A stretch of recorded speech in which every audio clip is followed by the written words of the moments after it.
कोल्हापूरमधली पूरस्थिती गंभीर, पंचगंगा नदीनं ओलांडली धोक्याची पातळी। पूरग्रस्त भागातील 1379 कुटुंबांचं स्थलांतर। नीट यूजी परीक्षेचा सुधारित निकाल जाहीर, पैकीच्या पैकी गुण मिळवलेल्या विद्यार्थ्यांची संख्या 61 वरून 17 वर।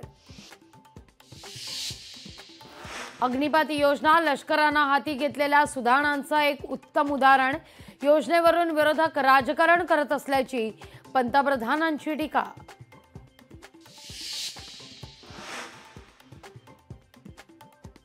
खड्डे बुजवण्यात दिरंगाई करणाऱ्या कंत्राटदारांना मुंबई महापालिकेचा दणका। कंत्राटदारांना 50 लाखांचा दंड, थेट देयकातून वसूल केली जाणार दंडाची रक्कम। आणि ऑलिम्पिक स्पर्धेला पॅरिसमध्ये दिमाखात सुरुवात, सेन नदीत पार पडला शानदार उद्घाटन सोहळा।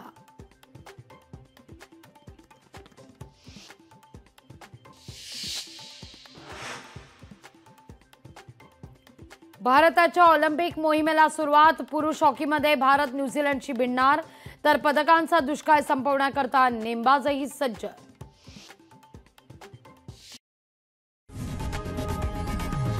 लोकशाही मराठी ऐका, पहा, जागरूक रहा।